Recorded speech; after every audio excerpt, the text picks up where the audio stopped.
ایک گناہ ایسا ہے جو نیکیوں کو ایسے صاف کر دیتا ہے، یعنی ایسے ختم کر دیتا ہے جس طرح سے استرا یا بلیڈ بالوں کو مونڈ کے رکھ دیتا ہے۔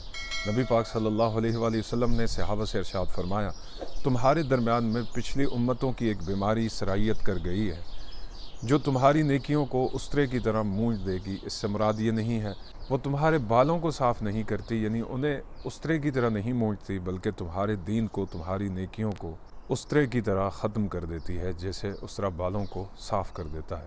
اور وہ بیماری ہے، حضور نے فرمایا، حسد۔ اس لیے اپنے آپ کو حسد سے بچاؤ۔ کبھی بھی کسی پر نعمتوں کی فراوانی دیکھو تو اسے اللہ کا فضل سمجھو کہ جو اللہ نے اس بندے پر کیا ہے۔